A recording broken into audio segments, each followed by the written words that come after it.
I was preparing my coffee when I heard the noise of the envelope falling on the door. I thought it was just another late bill, some useless advertising, but my name printed in large letters drew attention. I felt a strange butterflies in my stomach before I even opened it. When I tore up the paper, I saw numbers that didn't make any sense, bank transactions that I had never made, withdrawals that I did not remember, transactions that seemed to belong to someone else. My first thought was that the bank had made a mistake, but something deep inside me murmured that it wasn't that simple. I called my daughter, Lydia, on the phone, and she arrived in a few minutes, as if she already knew I needed her. I showed the document with trembling hands, hoping she would help me understand. She just took a deep breath and said that I must be confusing everything again. Those words cut me off. The truth is that in recent months, some things have been disappearing or appearing out of place. My favorite cup on the wrong shelf, the fridge open, my clock in the bathroom. I thought I was just distracted, but to hear my own daughter insinuate that my mind was failing was a hard blow. And at the same time, I thought, is she right? Am I really forgetting? I held the document tightly, almost crumpling, while Lydia tried to take it from my hand to solve it herself. Something in me awoke, a small, almost imperceptible defense. No, leave it to me, I replied firmly, even though my legs wobbly. She frowned, as if she didn't like being contradicted. He wrote something down on his cell phone and sighed loudly, as if I was giving him trouble. After she left, I stared at the extract for long minutes. Nothing there made sense. I've always been organized with my finances ever since my husband died. There was no way I could have forgotten transactions of that size. It was as if someone else was living for me or using my name on the sly. The feeling of invasion made me nauseous. I sat in the armchair in the living room and tried to remember if I had lost any cards, any checks,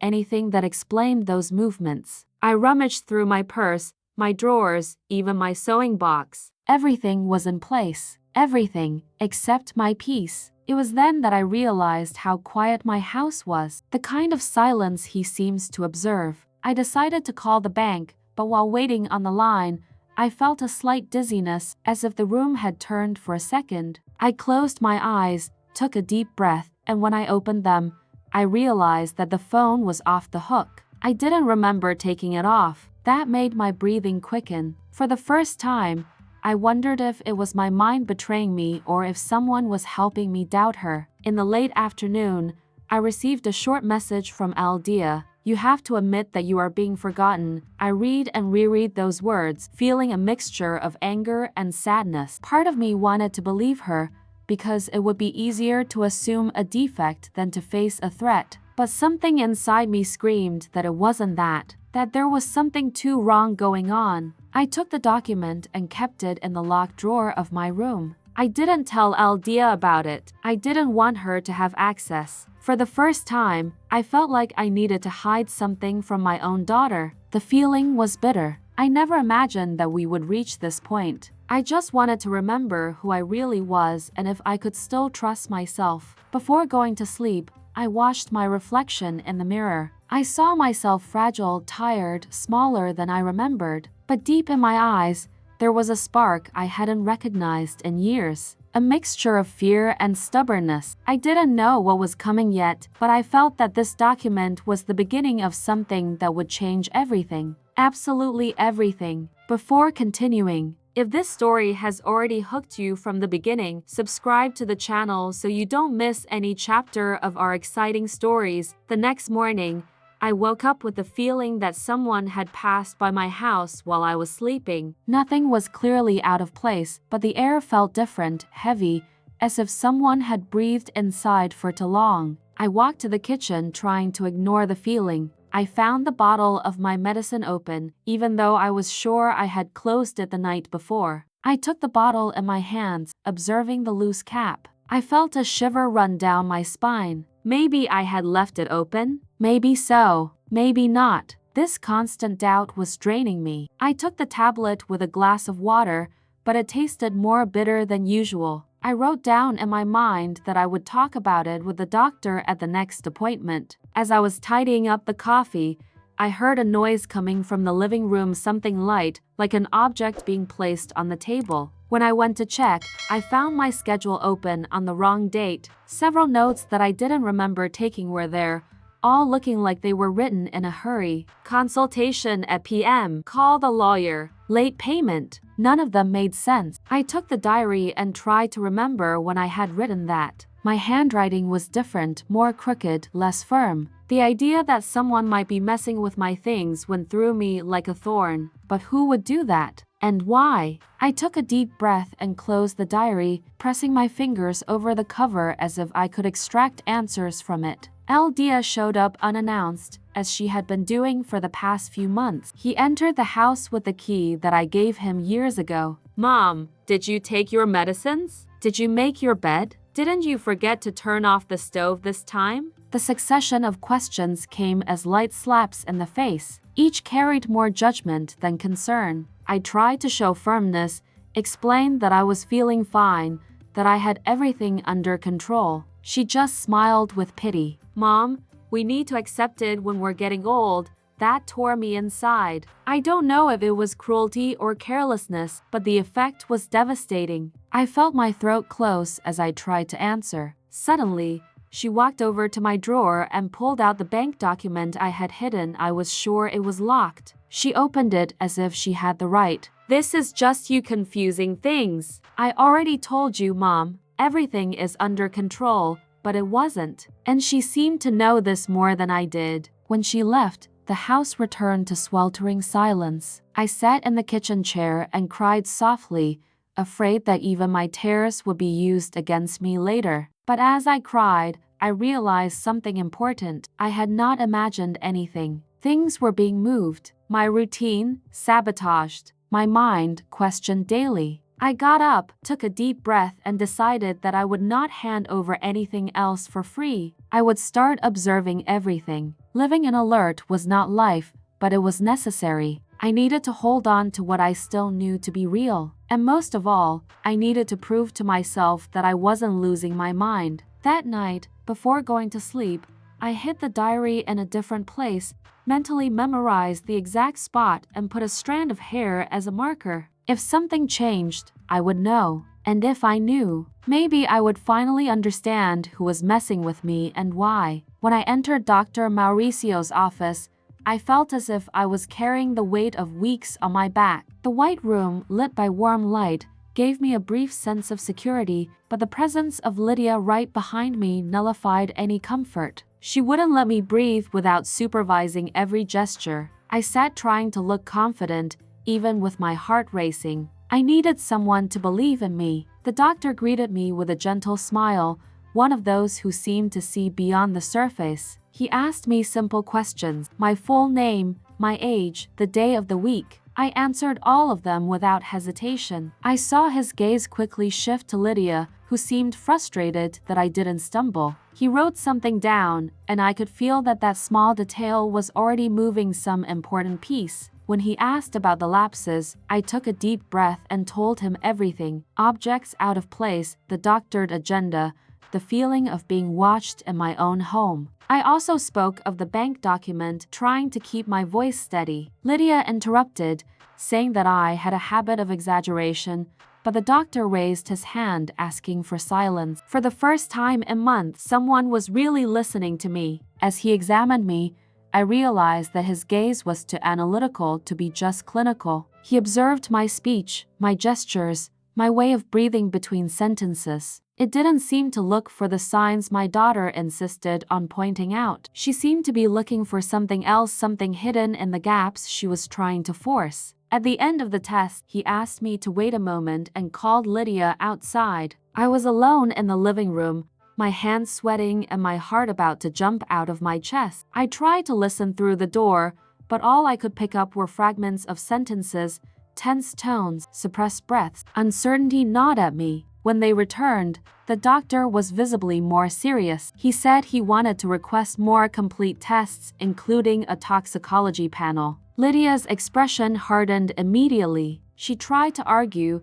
saying that it was unnecessary, that I just needed psychiatric follow-up. But he did not give in. There was too much firmness in his voice. We left the office in silence. In the car, Lydia held the steering wheel tightly, her fingers white with tension. She didn't say a word, and neither did I. But for the first time since it all began, I felt like something was about to break, and maybe it was precisely the narrative she had been trying to push on me. When I got home, I sat on the edge of the bed and took a deep breath. The exam could confirm something terrible, but it could also set me free. For the first time, I felt that maybe I wasn't losing my mind. Maybe someone was trying to make me believe that. I closed my eyes and let the weight of the day rest on my shoulders. The bank document had been the beginning. The consultation that day was another piece of the puzzle. Something bigger was happening, and I finally had a chance to find out. The next day, I woke up with the feeling that something had changed in me.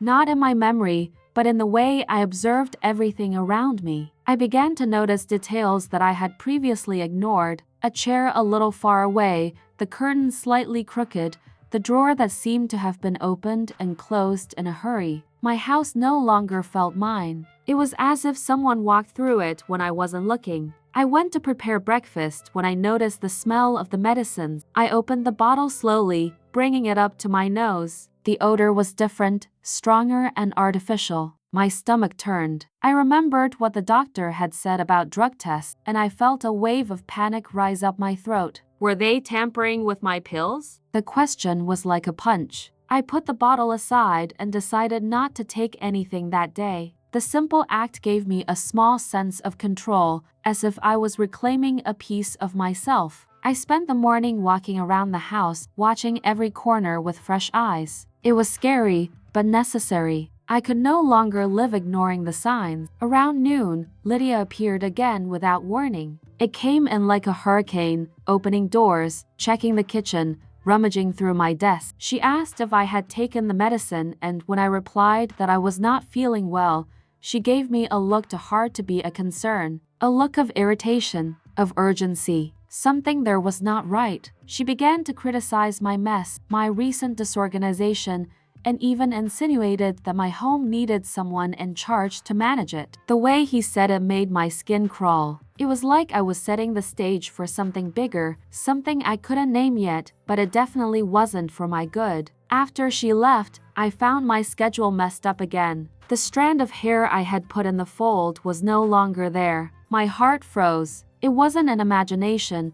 It wasn't forgetfulness. Someone was deliberately messing with my stuff, and I no longer had any doubts about who it would be. I sat at the table with the agenda open before me. The strange scribbles seemed glaring now, like warning signs that I stubbornly didn't see. It was all so organized, so methodical. Someone was constructing a portrait of me as a confused, disoriented, incapable person. What if that someone was my own daughter? The idea devastated me. I didn't want to believe it. The love I had for Lydia all my life was too deep to accept that possibility easily. But fear is a powerful master, and he was teaching me that ignoring signals can be very costly. In the late afternoon, I sat on the couch and stared at the door. For the first time, I felt afraid of being alone. Not because of a thief or stranger, but because of the person who claimed to care for me. The line between zeal and control seemed to be blurring too quickly, and I was caught in the middle of it.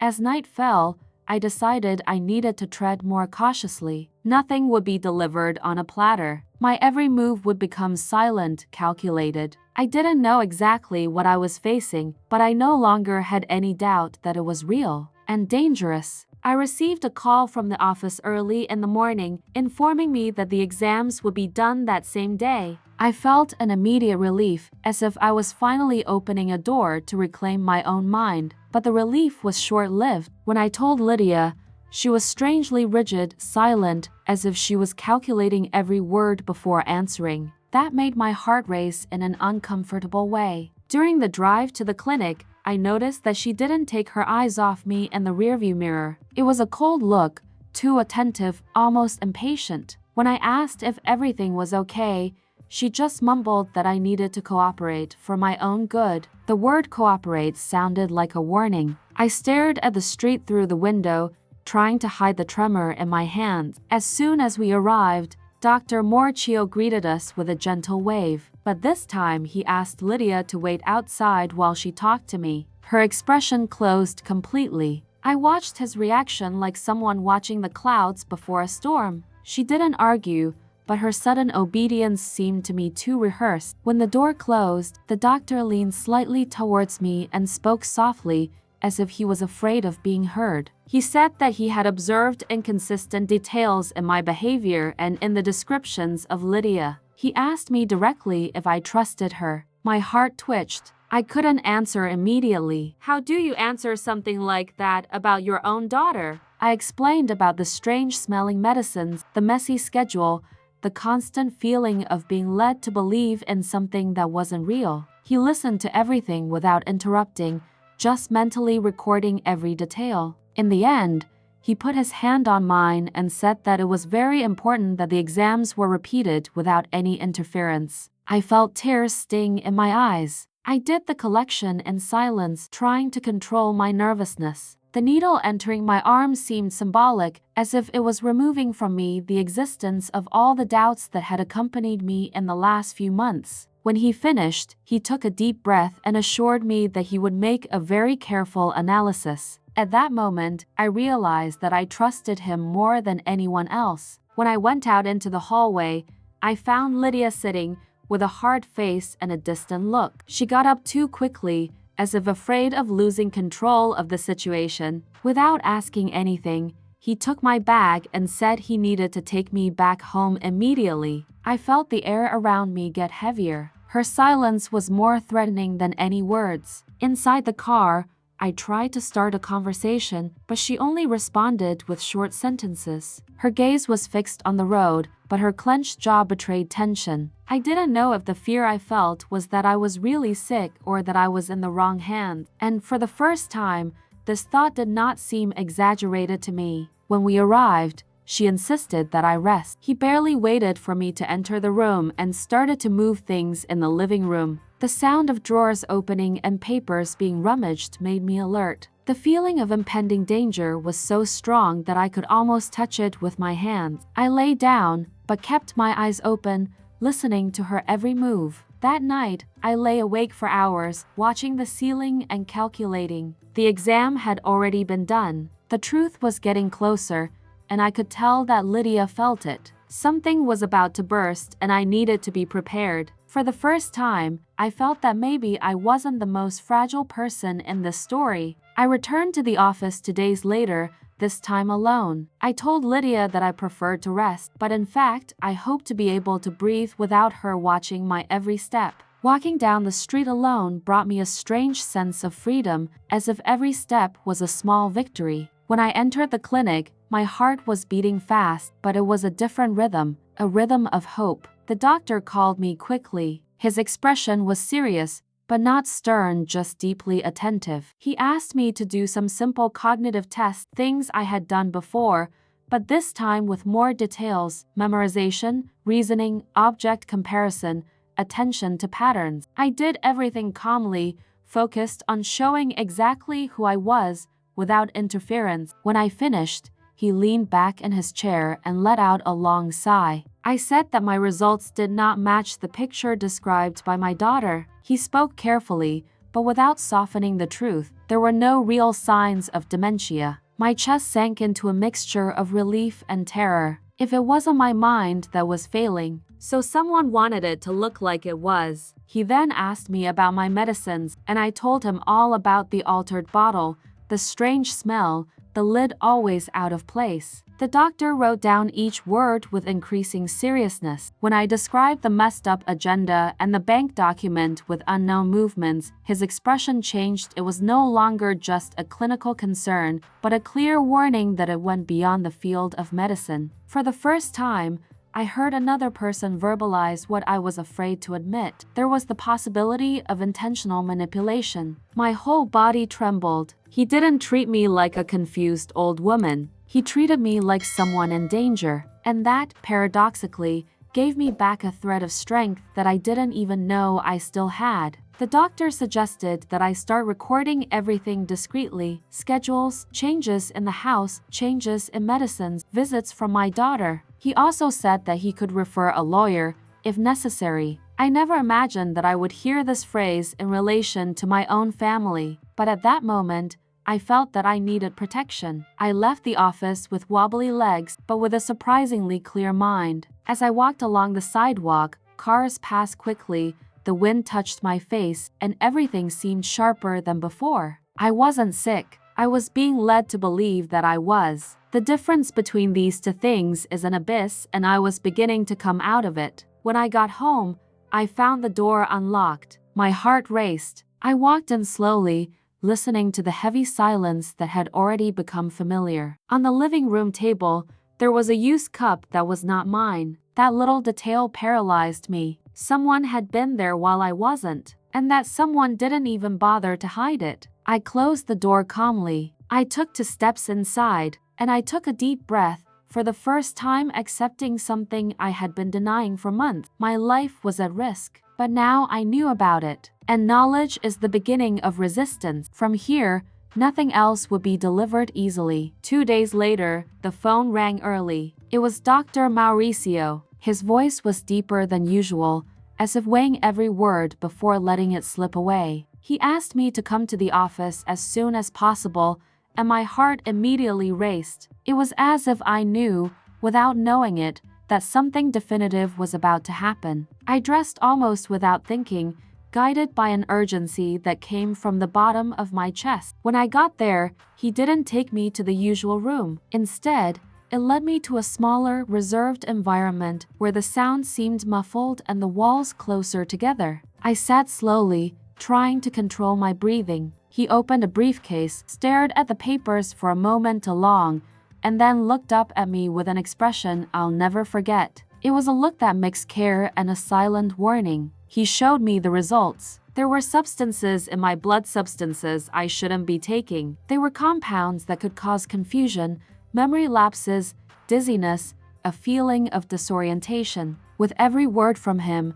I felt my body shrink, as if my own skin was trying to protect me from an unbearable truth. I asked where that could come from. He didn't answer immediately, which in itself was an answer. His silence was crueler than any direct sentence. I understood. Someone was putting that in my body. Someone who had access to my medicines, to my habits, to my routine. I felt the tears come up, but they didn't fall. They were trapped, burning, as if trying to keep me from collapsing there. It was my own home, my own family, my own blood. The betrayal seemed so deep that it hurt to breathe. The doctor explained that this could not continue. He said that I needed protection, that he could formally intervene if necessary. But I only heard half of what he said. My mind was going back in time, revisiting every detail of the last few months. The strange taste of the pills, the loose lid, Lydia's unexpected visits, her irritation with the exams. Suddenly, everything fell into place like pieces of a puzzle assembled behind me. I wanted to deny it.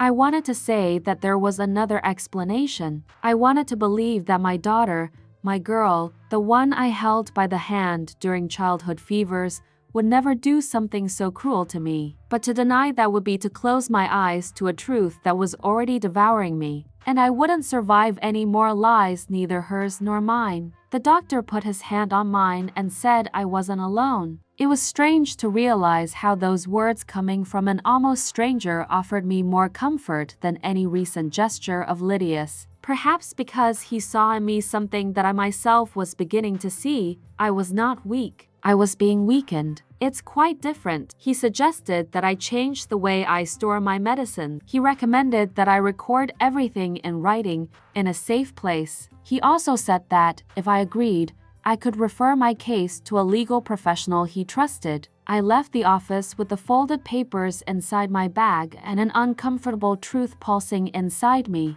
My life had not been an oblivion. He had been a target. On the way back, the world seemed quieter, as if waiting for my reaction. I ran my hand over my face, trying to organize my thoughts. The fear was still there, firm, constant, but there was also something new, indignation. And this indignation, as painful as it was, brought me a strength that I thought was lost. If someone was poisoning me, then I had a war ahead of me, and he didn't intend to lose. When I entered the house, I smelled the familiar smell of the environment, but now it seemed false to me, as if it hid hidden intentions. I closed the door slowly and leaned my forehead against the wood, inhaling deeply. There, alone, I admitted for the first time in a low voice, "I'm not crazy." The phrase echoed inside me like a silent promise. And in that instant, I decided that I would do whatever it took to expose the truth, even if it broke my heart in the process. What a tense story, isn't it? If you are feeling the indignation grow along with Tereza, take advantage now and subscribe to the channel. That way you follow every twist of this plot until the end. I spent the night awake, lying in bed while the ceiling seemed to beat along with my heart. The revelation of the exam awakened a forgotten thread of old memories, as if my mind, now freed from guilt, began to unlock doors that I had kept closed for years. Images of my late husband surfaced, memories that I had always considered common, but now seemed to carry a different weight. There was something there, hidden in the past, that I had never connected to recent events. I remembered an argument I overheard between him and Lydia when she was still young. She had screamed, crying,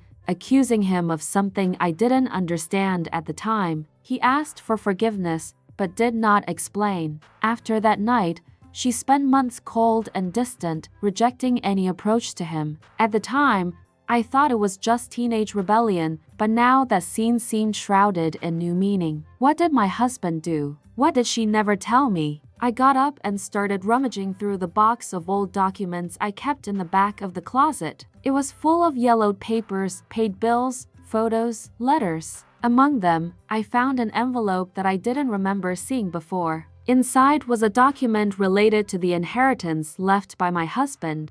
Dia was appointed as administrator of part of the assets, but there was a handwritten note saying that she should not enjoy anything until she proved financial and emotional stability. My stomach sank. Next to this document, I found another letter written by my husband, but never sent. In the letter, he said that he had made a serious mistake with Dia years before, something that risked destroying their relationship forever. He talked about guilt, repentance, and a promise to repair the damage, but it did not specify what the error was. It was as if the contents had been torn from the paper before he had the courage to write the full truth. I sat down on the floor, holding the two letters, and began to put it all together like a sad mosaic. Lydia's irritation with her father, the unresolved resentment, the financial responsibility that she would have, but that she may never have been prepared to assume, and above all, the inheritance, something she could lose completely if it were considered unstable. My heart sank as I realized that perhaps she had been carrying grudges for a long time, grudges I never knew how to heal.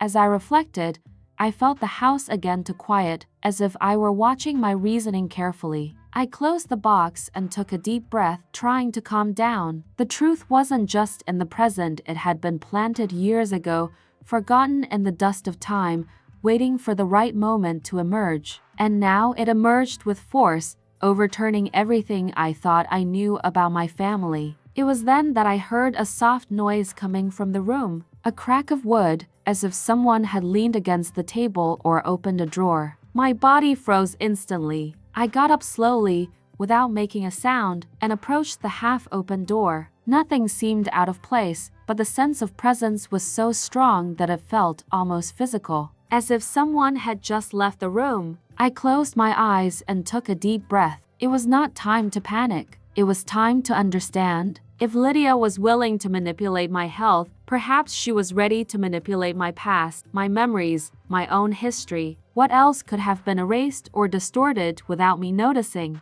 What else had I accepted as truth just because I trusted? I went back to the room and locked the door. I sat on the bed with the letters in my lap, feeling the weight of the past mingle with that of the present. It was as if two versions of my life collided there, revealing that nothing had been as simple as I imagined. The poison in my blood was just a symptom. The root of the problem was planted much deeper in secrets, in guilt, in pains that were never spoken. As I leaned my head against the pillow, I realized that for the first time I didn't feel confused. I felt betrayed, yes. Wounded, yes. But not confusing. Clarity came as a slow, painful, and inevitable blow. And at the bottom of it all, a truth was beginning to form. My daughter wasn't just manipulative, she was a prisoner of something old, something she might never have learned to face. And I was now in the center of that storm. In the days that followed, I began to observe Aldia with different eyes. Each sentence of hers seemed to carry a subtext. Each gesture was loaded with intention.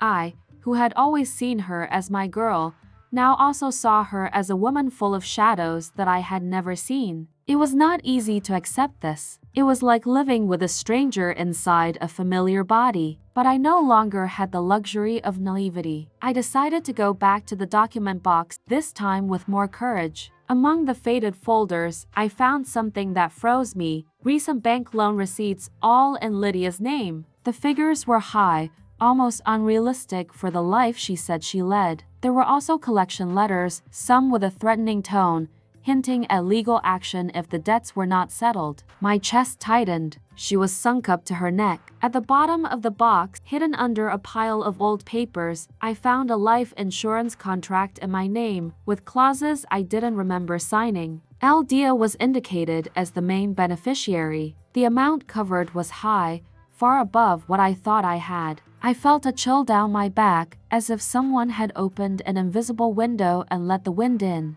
That was no longer just greed, it was danger. As I read, I noticed a handwritten note, probably from my husband, in the margin of one of the documents. Beware of despair.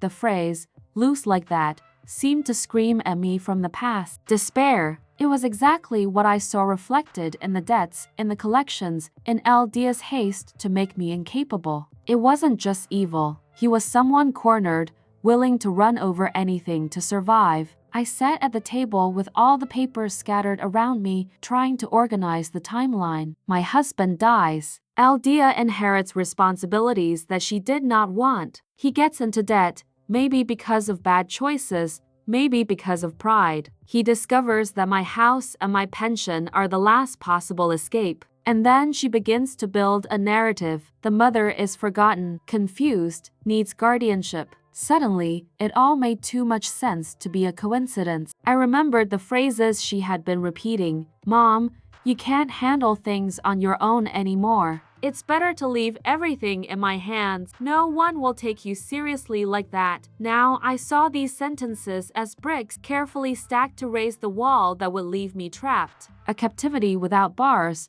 made of paperwork, medicines, and diagnoses that never existed. As she organized the documents, a different fear began to form. What if she had already taken some legal step without me knowing? What if I was already being declared incapable somewhere, while still believing I had control over my own life? The idea made me want to run, to knock on doors, to scream for help. But I took a deep breath. Panic wouldn't do me any good now. Strategy, yes. I picked up the phone and, with my hands still shaking, I called Dr. Mauricio's office. I asked to speak to him urgently. When he answered, I told him about the documents, the debts, the life insurance. His voice became firmer, faster. He said that we now had a bigger picture, and that this made everything more dangerous but also clearer. He mentioned the trusted lawyer again, and for the first time I said, yes, I need it. When I hung up, I looked at the scattered papers and realized that that mess on the table was, in fact, the X-ray of my daughter's plan. It wasn't just a loose idea,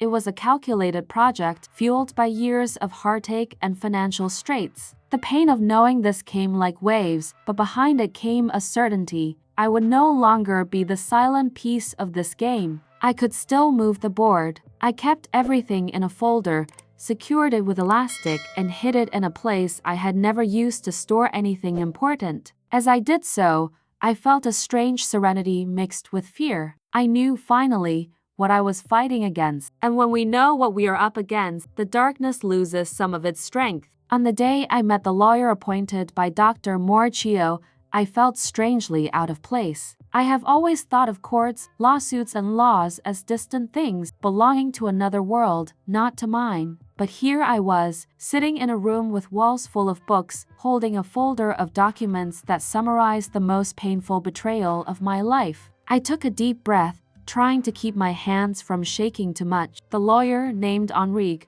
was a middle-aged man with a watchful eye and a calm voice. He listened to me with rare patience, without interrupting. I let the words stumble out. I talked about the exams, the poison, the debts, the insurance, the attempts to make me look incapable. At times, I felt his voice fail, but he didn't look away. I was not, for him, a confused old woman. It was someone being wronged. When I finished, he opened the folder and analyzed each document carefully. He leafed through, came back, marked details with a pen. At one point, he commented that the set of evidence I brought was much stronger than I imagined. There were indications of fraud, abuse, possibly even attempted murder, depending on the result of complementary reports. Hearing that hurt, but it also gave me a strange kind of validation. Enrique explained that the first step would be to guarantee my legal protection, preventing any attempted interdiction without my presence and fair evaluation.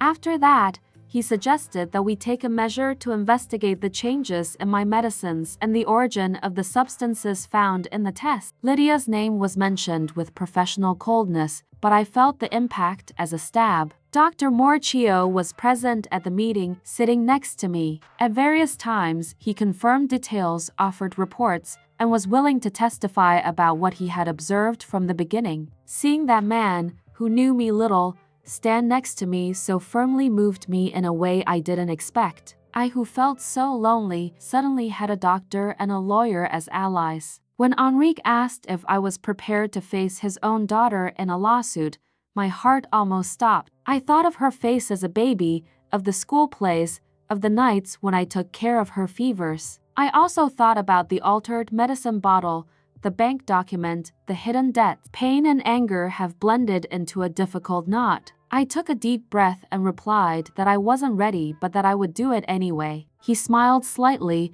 as if he understood that courage is not the absence of fear, but decision. He said that everything would be done with the utmost care and discretion, but that, inevitably, there would be a moment of confrontation. The word confrontation kept echoing in my mind. Until then, I had been trying to survive in silence. Now, for the first time, I was accepting the idea of fighting. I left the office with the feeling that a new chapter of my life was beginning there, on the sidewalk, amid the noise of cars and the wind that messed up my hair. I was no longer just the confused mother who doubted herself. I was a woman with proof, with allies, with a plan. And this change was too profound to fit into any diagnosis they tried to push me through. When I got home, I noticed once again the door slightly leaning against it. My heart beat faster, but my reaction was no longer the same as before. Instead of retreating, I went in with my head held high. Now I knew how to document, observe, record. Every step of those who moved my world could, from then on, become a test. And that was a complete game changer. I closed the door,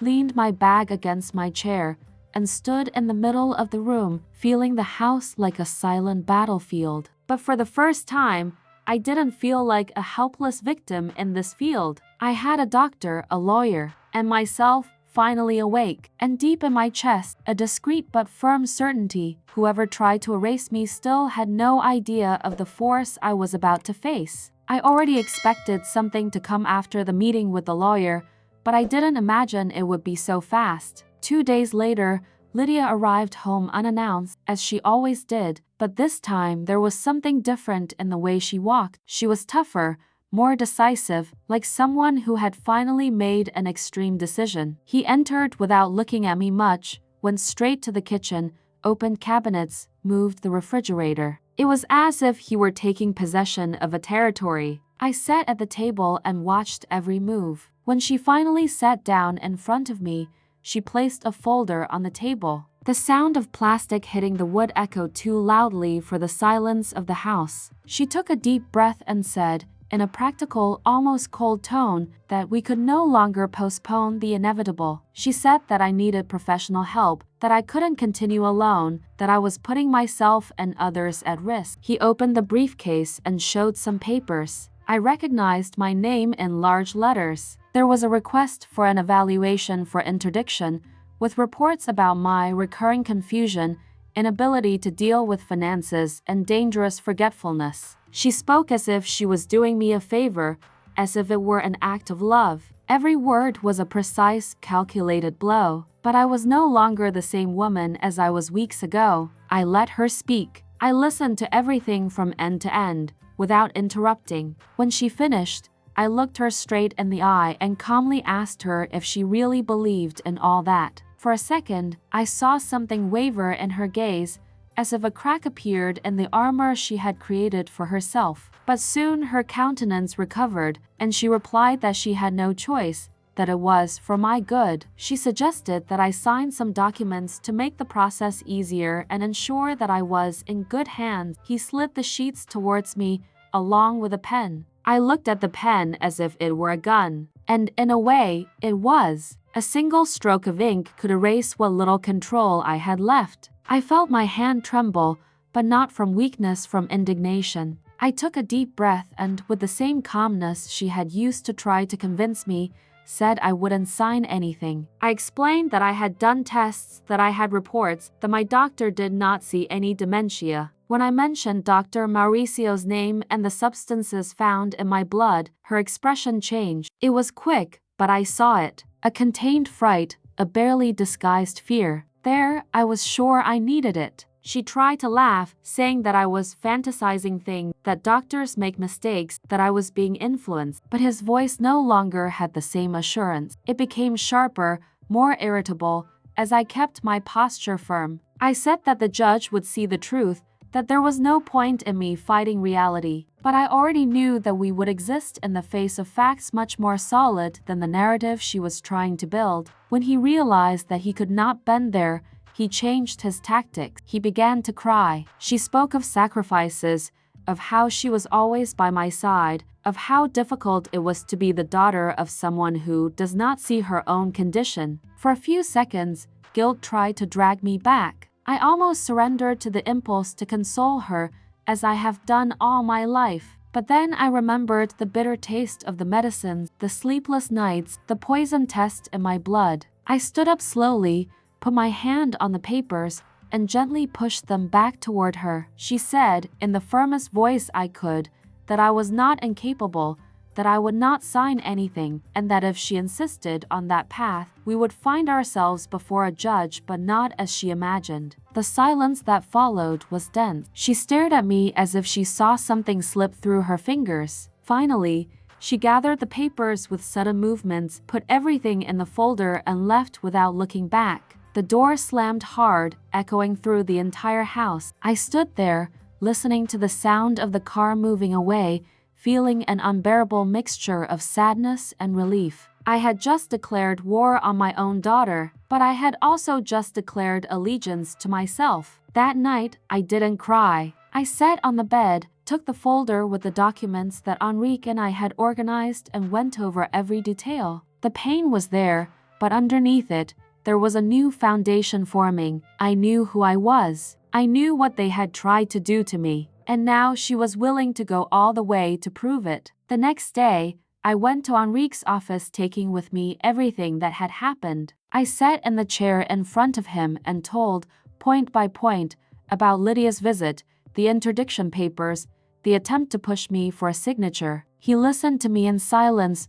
only writing down details he considered important. At various times, I felt my voice break, but I continued, because I knew that those words were no longer just an outburst, they were proof. When I finished, he took a deep breath and said that this visit had been a strategic mistake by Aldea. She explained that her haste showed desperation and strengthened our thesis of manipulation and abuse. Then, he showed what he had already prepared, a formal response to any request for interdiction, accompanied by medical reports and toxicological tests. Seeing my name on documents that defended me and not condemned me was a relief that almost hurt. Dr. Mauricio was also present. He brought a detailed report describing my cognitive state, the absence of symptoms of dementia, and the presence of foreign substances in my blood. He spoke clearly, without flourishes, as if he knew the weight of that information. At one point,